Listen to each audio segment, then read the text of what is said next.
All right, at 10 o'clock, so I will call the May 15th, 2024 Board of Commissioners meeting to order. Welcome back, Veteran Rudisell, to lead us in the pledge, and welcome back, Reverend Roberta Johnson, who's going to lead us in the invocation.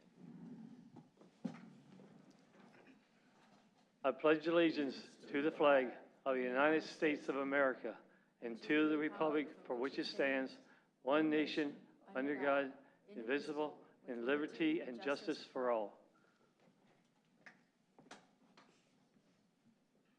Good morning. Good morning. Proverbs 3, 5, and 6 says, Trust in the Lord with all thine heart, and lean not unto thine own understanding, but in all thy ways acknowledge him, and he shall direct thy path.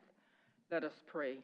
Father God, in the name of your Son, Jesus Christ, I pray your blessings over this meeting, that it would be informative and productive as these commissioners come together to do the work that the people have elected them to do.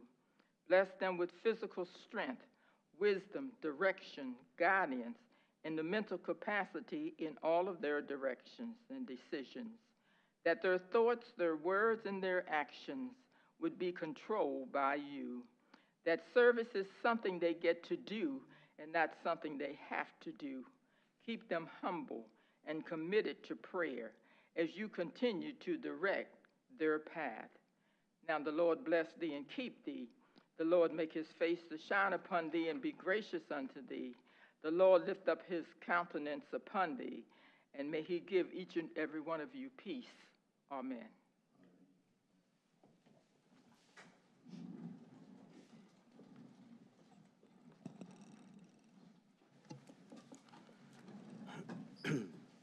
Okay, we'll move on to item number 2 on the agenda. I'll make a motion to approve the minutes from the May 1st, 2024 Board of Commissioners meeting as submitted. Second? I have a motion and a second. Any discussion? Hearing none. All those in favor signify by saying aye. Aye. Opposed? Motion carries. We'll turn it over to Mr. Munski for his chief clerk's report. Okay, thank you very much. Just to highlight a couple items, I'll be brief. Item 4 on the agenda is an agricultural conservation easement that the county is purchasing. Eric Naylor's here. Eric, do you want to share any details?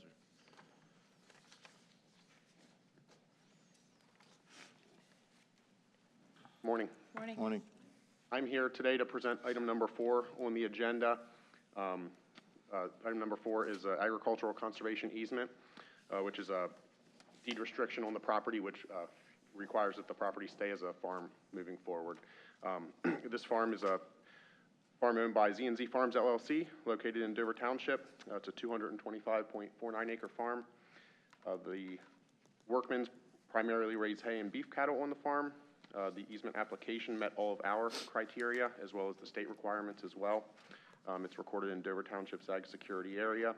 75% of the soils on the farm are in capability classes 1 through 4, and 94% of the easement is available for commercial ag production. The workmen's did exclude a couple acres of woodland, and that was done in order to increase their ranking score and increase their ranking position. This program is very competitive. We have more applications than we can fund, so farmers will sometimes exclude some land that does not score very well in order to move them up the list a little bit. So the farm does have an Ag E&S plan, which was written in 2022, and they also have a manure management plan for their operation as well. The farm ranked 28th out of 40 applicants in our 2022 ranking cycle. The workmen have accepted 90% of the easement value. After preservation, this farm will push Dover Township over 2,500 acres of preserved land. So we are requesting $572,293.62 for easement purchase. It'll be funded using 2022 and 2023 county easement purchase dollars. On behalf of the York County Ag Preserve Board, we respectfully will request your approval for purchase. Thank you. Any questions for Eric? Okay, thanks. Thank you, Eric.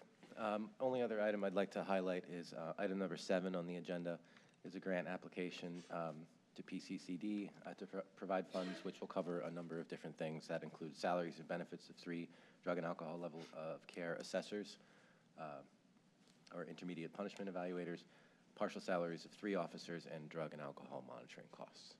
And that concludes my report. Okay. Any questions for Mr. Munski? All right. We'll open it up to any public comment related to agenda items. Hearing and seeing none, we'll move on to new business. Madam President, I move that we adopt and approve items number 1 through 22 on today's agenda. I'll second the motion. I have a motion and a second. Is there any discussion? Hearing none. All those in favor signify by saying aye. Aye. Aye. Opposed, motion carries. There were no executive sessions since our last meeting. I do not have anything on the docket for other business. I will open it up once again for any public comment. Hearing and seeing none, if I could have a motion to adjourn. Do you have a? Oh, Go ahead, Virginia.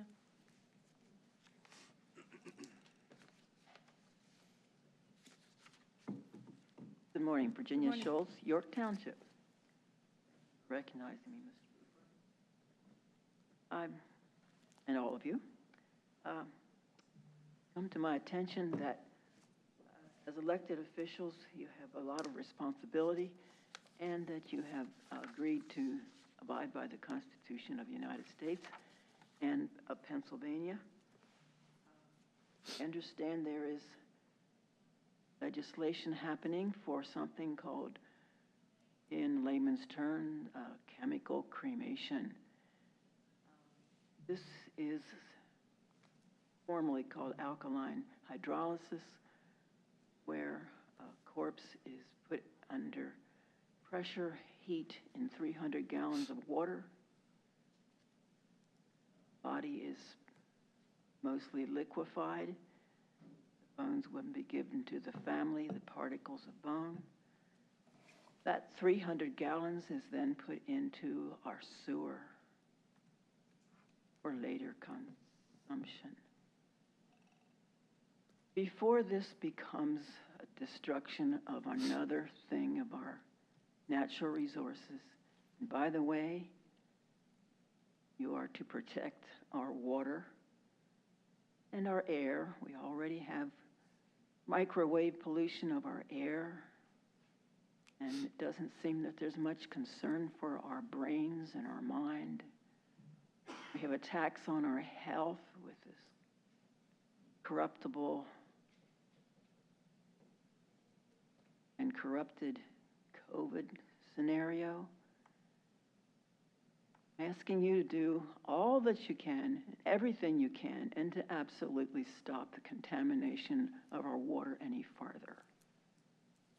We have unborn babies in our sewer. We have all the chemicals for destroying the unborn. Let's stop being cannibalistic. Let's be a people of reasonable culture. Thank you. Any other public comment? Okay, hearing and seeing none, if I could have a motion to adjourn. I'll make a motion to adjourn the meeting. Second? I have a motion and a second. Any discussion? Hearing none, all those in favor of adjourning signify by saying aye. Aye. Aye. Opposed, we are adjourned, and then move on to salary board. I'll make a motion to approve the minutes from the May 1st, 2024 Salary Board meeting as submitted. Second? I have a motion and a second. Any discussion? Hearing none, all those in favor signify by saying aye. Aye. Opposed, motion carries. I will open it up for any public comment related to agenda items. Hearing and seeing none, if we can move on to item number 4. I'll make a motion to approve the positions, salaries, hours of work, and fringe benefits as provided by existing collective bargaining agreements or as set forth in the York County Employee Handbook or York County Policy Manual for the following departments and row offices as stated below, with no additional benefits or concessions unless otherwise noted, and those listed in the agenda. Second? I have a motion and a second. Any discussion? Hearing none, all those in favor signify by saying aye. Aye. Opposed, motion carries. There were no executive sessions since our last meeting. I will open it up for any additional public comment. Hearing and seeing none, if I could have a motion to adjourn. I'll make a motion to adjourn the meeting. Second? I have a motion and a second. Any discussion? Hearing none, all those in favor of adjourning signify by saying aye. Aye. Opposed, we are adjourned. I will call the retirement board to order. I'll make a motion to approve the minutes from the April 17th, 2024 Retirement Board meeting as submitted. Second? I have a motion and a second. Any discussion? Hearing none, all those in favor signify by saying aye. Aye. Opposed, Opposed, motion carries. I will open it up for any public comment related to agenda items. Hearing and seeing none, we'll move on to new business. I make a motion to include the following individuals on the monthly annuity payment list as listed below: Eric DeShields, Maintenance; Charles Genron, Veterans Affairs; Liam Graybill III, Mosquito Control; Darren G. Miller, Prison; Joseph W. Pitts, Prison. Second? I have a motion and a second. Any discussion? Hearing none. All those in favor signify by saying aye. Aye. Opposed, motion carries. Lee, you're up. He had to sprint. What he is. Good morning. Actually, Sam, could you hand that up? And we're uploaded? Great. Thank you. Hi, Sam. How you doing? Thank you. Can I get one for Tyler, too? Thanks.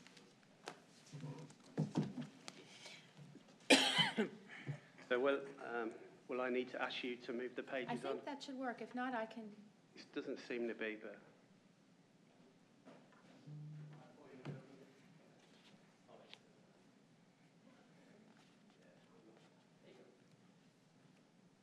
Actually, my IT background is not strong.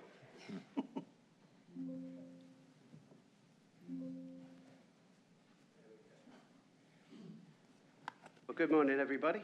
Let me take a few minutes just to touch on what occurred in the markets in the first quarter, and actually bring you up to speed with the the latest print that come in today on inflation as well.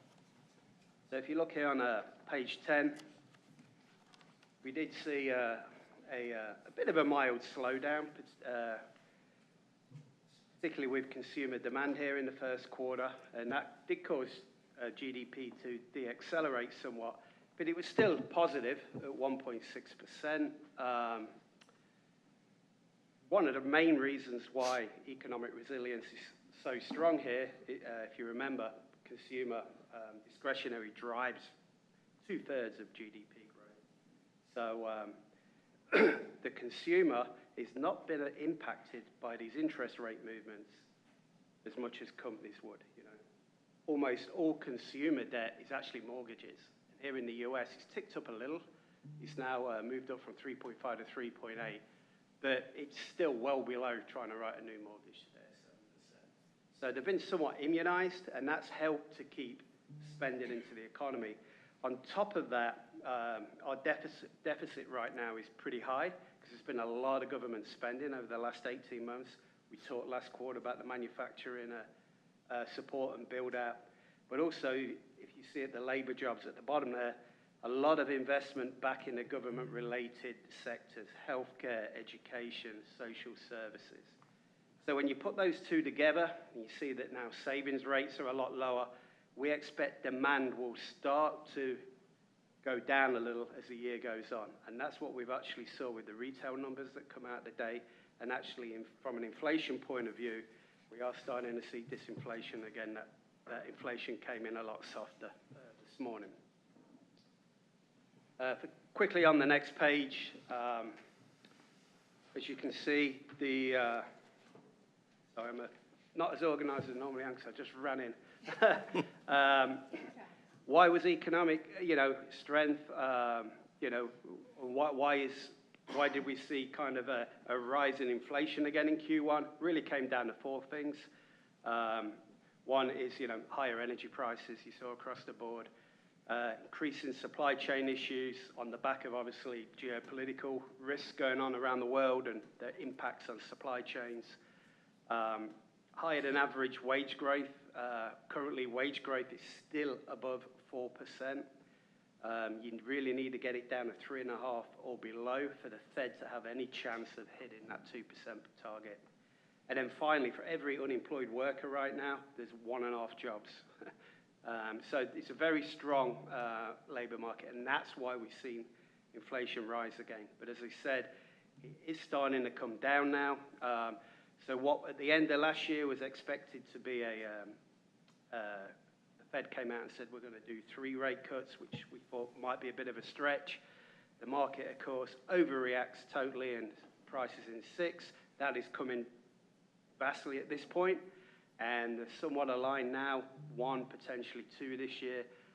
Even with today's softer data coming in, you know, could be 1 and that's it, if at all, for this year. So as we've said for a couple of quarters now, expect higher for longer. Just in the interest of time, let's just look at some of the index returns you can see here for the quarter. You know, global equities, obviously, you know, with strong economic growth, global equities posted strong returns. You can see the US stocks up about 10%. Really was copycat of Q1 last year, so it was really driven by the big megatech type companies. Anything that's kind of leans into AI has been well supported, particularly the chip makers. NVIDIA up 86% this year, over 200% for 1 year. I think over 5 years, 3,000. I mean, just ridiculous how these big tech stocks continue to rise. And you can see it outperformed international by about 4%. However, US dollar is very strong and will likely stay relatively strong because now European markets are talking about lowering their rates before we do. And therefore, that 4%, if you look in local terms, actually international stocks performed in line with the US. On the bond side of things, no surprise, you know, as a tailwind for forecast from rate cuts at the end of last year, that kind of unwound so much in Q1. Rates backed up, so obviously that's a negative impact on bonds. You can see down nearly 1%. And then the shorter duration bonds you have, high yield, etc., they do much better as spreads came in a little. And then your private credit, which is the loans, obviously that floating rate nature doesn't impact those securities, so they were positive. And then finally, at the bottom of the page, inflation-sensitive assets, commodities, obviously, on the back of a big jump in oil, were positive for the quarter. But when you look at infrastructure and REITs, those rising rates really impacted those types of industries. However, infrastructure does a better job of being able to pass on that inflation to consumers, so you can still see they were still positive, whereas real estate is more difficult to pass on that inflation because those contracts are longer term. So any questions on the economy? If not, we'll get into your portfolio. Okay. And we spent about an hour deeper dive earlier this week with your investment group here. But I'll be a little more brief, a higher level today. But you back up to around about, actually, to the highest it's ever been, up at close to 550 million.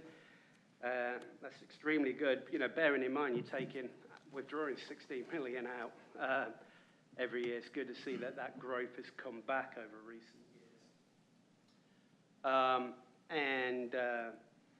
See up 4% for the quarter, a little behind your policy as you would expect because you're beta. Remember, that policy at 4.4 quarters, around about an 18% return a year, 16% return a year, sorry. So when the return's very strong, you won't go up quite as much. When it goes the other way, as you've seen, you won't go down quite as much. You're trying to hit that 6.8 every year, lowest volatility going. What worked well for you, as I said, was more of the tech type companies in Q1. Your defensive equity, that VRP, that option writing, selling insurance in this kind of uncertain environment has obviously been very accretive to the portfolio, and it's added 150 basis points over the past year. Your real estate, not so much the asset class, but your managers. Remember, you were able to pivot away from the JP Morgan, which had a lot in the office, and they'd not be able to pay redemptions out. You were fortunate we were able to get you out of that a few years ago into a real estate manager that had one office. So your real estate performance has been a lot better than most because being proactive in that environment. And then the shorter term credit, because as I said earlier, rates backing up. What didn't work as well was obviously more the defensive, low volatility type names. Your timber farmland, as you know, more so because that is a kind of just private bench, and this does have some liquidity, so does hold some public securities, which have been more volatile. and we'll talk about the changes that are coming up on that, and then the infra. But over that kind of mini cycle over 3 years, performance has been fairly strong, 5.5%, a little above your policy. More importantly, above your benchmark, quite a bit above a benchmark if you just indexed it. So, nearly 2% above, 1.5% above that. And that put you in the top 13% of all defined benefit plans here in the US. So, and that's over 1,000 plans, as you saw in your book. And still low fees, particularly for a fund that is well diversified like yours. I mean, yours is looking, from an asset class point of view, you kind of outside of no hedge funds, you kind of look more like a big CalPERS and a fund, a big institutional fund at this point. Yet you're invested about 15 basis points lower than the average, which is about a savings of $700,000 a year relative to the average public fund investment fees. The real estate redemptions are ongoing. If you remember 2 years ago, we kind of foresee you're going to start seeing write-downs. So you closed off the dividend reinvestment, started to take money out. At this point, you are now below your target. So that's another reason why your relative performance seems to be a lot better now relative to others, because you've been ahead of the game in taking your money out of that asset class over the past 2 years. We did make some changes during the quarter, and in the international space, Nixon 2 managers were going active in the emerging market space because we wanted to have a bit more flexibility of lowering our exposure to China. And at least we've seen in the first month in the April update, which is in your books, that was positive because with equities down, your emerging markets manager was actually up positive. And then on the timber farmland, we did submit that redemption. We had 5 firms in a search. We're down to the final 2. The money will come due at the end of the second quarter, and then you'll make an allocation in the third quarter to another purely farmland fund where the outlook is quite a bit better. So I won't go through many slides because I cover a lot of what's behind there in the observations, but just one thing to note here, why you have been slowly de-risking over the years. If you look at that net cash flow line, over the past 10 years, you've averaged about $3.9 million a year, but last year it was over $10 million. So it keeps growing and growing and growing. And that's really down to 2 things. One, you're so much better funded now that it's keeping the lid on your contribution, your ADC that goes in. However, benefit payments continue to grow and grow. So, you're having to make that delta up by selling more assets at that point. Now, if you was poorly funded at this point, your ADC would be higher. And so you would actually be selling less assets to pay that down. So it's not unusual to see. A lot of DP plans that are mature now, 50 years plus old, you are starting to see more retirees than actives. But it's why you guys, actually, I think, Rob, during your time, started to de-risk and diversify the pool and have continued to do that. So it's with that in mind. And then just lastly, there is your total fund universes, and as you can see, going back, 13 top quartile back pretty much all those time frames. Now, you do have a lower assumed rate of return than most now, so it's not likely to see you, right at the top longer term because you're a little bit more defensive, But I think the good thing to see is that consistency of being there, and that's what we want to see. And then the final one, we'll just look at the risk. As you can see, that beta in the middle there, 0.94. All that means is you're not capturing as much, particularly on the downside. And you've heard me say this before. You've got to be even more mindful of that now with these negative flows. But if you dig less of a hole on the way down, as we saw in 22, when you were well ahead of everybody else, when the market then recovers, as we saw in 2023, you recover quicker. So that is the mindset of how you have this structure. a lot of detail. You have a lot of managers. There's no outside of the changes that we made on the international space and the impending one that's coming up on the farmland. I don't really have any, because there's no more comments on the managers. So I can go into some detail there, or I can open it up to questions on the pension. Any questions for Lee? I'm good. I think you're good to move on. Okay, let's move on to OPEB then. See, everything I told you is supported by all this data.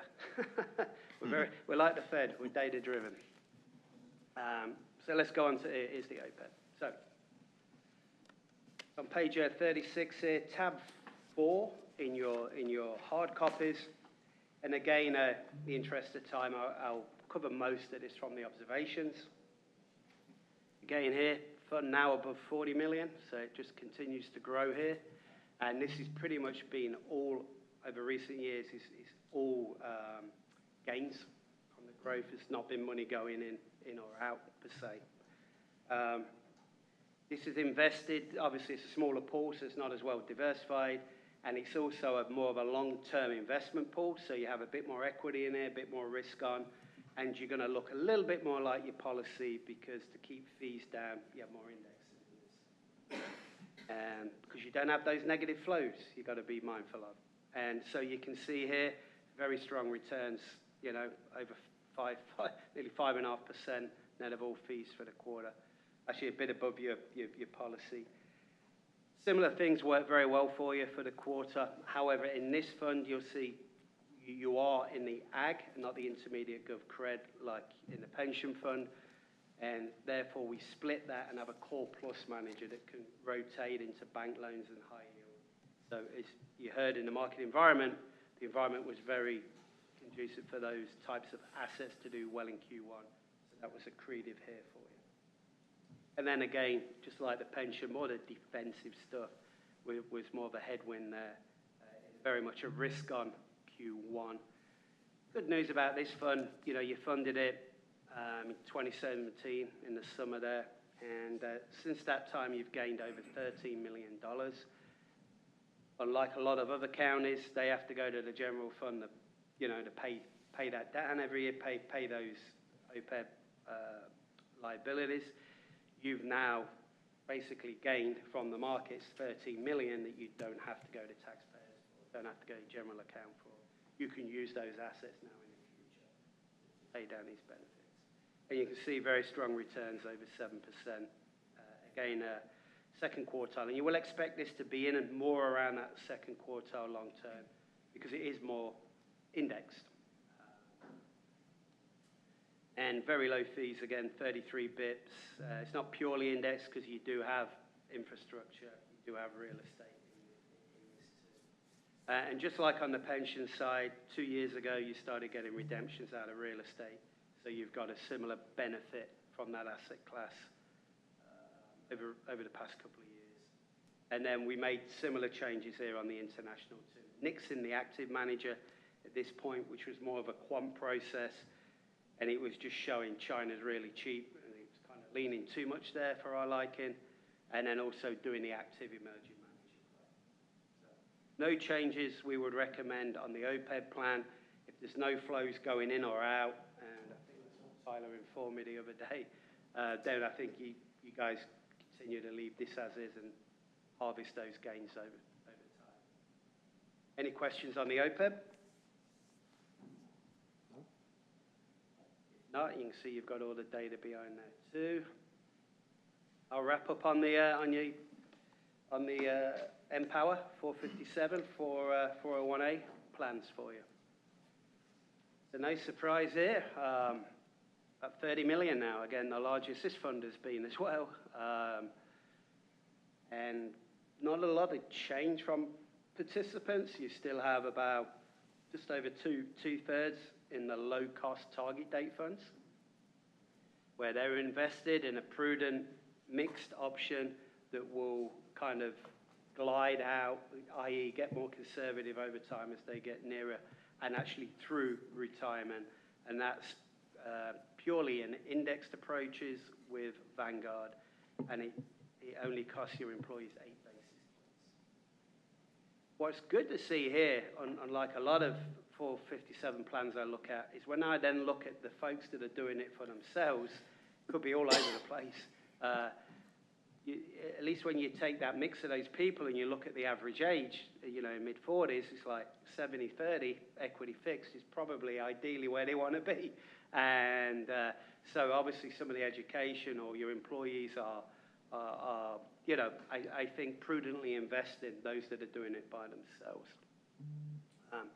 7 of your 12 funds outperformed for the quarter, but I see majority of them have outperformed over 5 years. And actually all of them have outperformed medians as well, longer term, which is good. And then, all in, if you even add in the active fund management, your investment fees are really low, all in at 11 basis points, which is tremendous. And we actually had at the Controllers Conference, I think 3 weeks ago, we had to do some education on this for a lot of the other counties. And I believe all but 2, and you guys were so far ahead of the others, it was unbelievable. But all but 2 were still paying about 1.8% nationwide. And, it's crazy to see that. So at least it's good your employees, getting a great deal with this.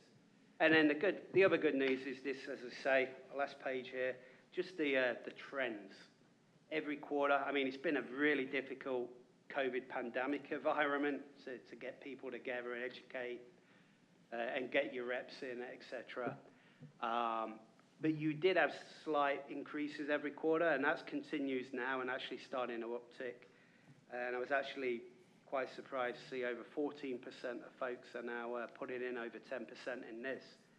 Now, bear in mind, you got the DB plan too. So, seems like you've got a nice mentality here, folks putting money away and saving for the future, which is good to see. So, always like to come here every quarter and say that continues to trend upwards. So, and that's a combination of everybody, on your team too. Well, we're back doing the quarterlies again. I'm sure that The pandemic slowed us down, so we're doing the quarterly educational. Yeah. So that's fairly high level on the 3 funds. Happy to get any detail on anything. But, again, apologies for being a bit scatter in the first minute there. You're right on time. I forgot to tell him that we cut our meeting to town. So I texted him, I said, "Where are you? This is gonna go fast." Yeah. I think they sprinted in here. In the end, I had to sprint the last block. I was coming by the Yorktown. Any final questions for Lee? All right, thank you very much. Much appreciated.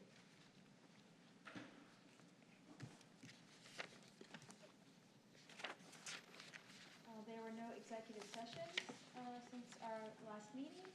I will open it up once again for any public comment. Hearing and seeing none, if I could ask for a motion to adjourn? I'll make a motion to adjourn the meeting. Second? I have a motion and a second. Any discussion? Hearing none, all those in favor of adjourning signify by saying aye. Aye. Opposed, motion carries. We are adjourned. Thanks, everyone. Enjoy this rainy May day out there. That's a world record, I think, isn't it? I think so, yeah. We're getting done. Yeah.